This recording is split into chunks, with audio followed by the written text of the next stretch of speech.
Previously, on the scale of notoriety, kidnapping as a crime ranked rather insignificantly when compared with other violent crimes like armed robbery, burglary, murder, assault, and even thuggery.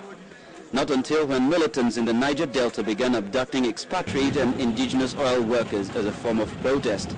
But since the early stages of this kidnapping that were purely political in nature, in terms of agitating for attention, for redress of problems, it has since been taken over by criminals in the southeast and other parts of Nigeria, because not only in the southeast, it's just that it has become more pronounced in the southeast of recent. As action shifted from the Delta to the southeast, no class of people was spared the scourge of abduction. The old, the young, the famous, the obscure, the wealthy and not wealthy. Not even children were spared. 15 pupils from Abeyi Primary School were seized in Aba, Abia State on the 27th of September 2010, causing their parents and teachers deep grief.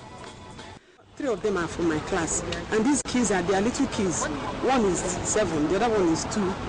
There is one in pregnancy. There is problem with harassing the children. Our families are in trouble. We are disturbed. We don't know what to do. My wife is seriously crying in the house. Similarly, a lot of parents were here yesterday, sorrowing. Before then, 2 popular actors, Nkemowo and Pete Edochie, were kidnapped between August and November last year. Not even the media was spared. On the 10th of July this year, a group of journalists led by the chairman of the Lagos State chapter of the Nigeria Union of Journalists, Mr. Wahaboba, was abducted along with their driver in Abia State. They lived to tell the tale. So each minute we lived in absolute fear of what you don't know. And at times, when you see them themselves exhibiting fear, because at some point you see them breathing, inhaling heavily.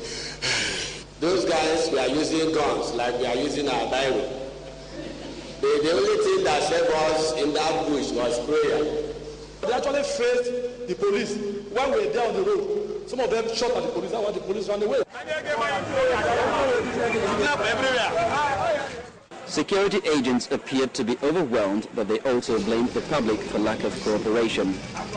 Where the family report to the police and fail to continue with the police, go by the side and deliver money to get their relations released, the kidnappers may not likely stop. If you say the military is going to strategize, that means you are going to put military people everywhere for them to collect information. But the information should come from the citizenry. Various kinds of solutions were being proffered, including a metaphysical dimension, when in the Benin Kingdom a ritual curse was placed on kidnappers. The then governor of Delta State put together a special anti-kidnapping task force. We want to create a state that has zero tolerance to kidnapping.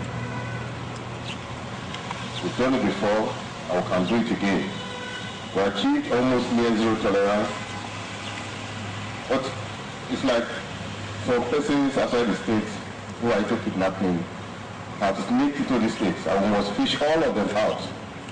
With a problem appearing so intractable, what then could be an effective solution to the menace?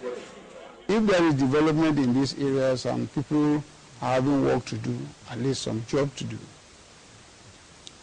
it will be reduced. Police should be able to give equal attention. Whether it is a small boy that is kidnapped or a big guy, once it is reported, they should investigate to the letter. A high court in Abia State has sentenced one Loveday Achogu to the gallows for kidnapping and murdering his victim.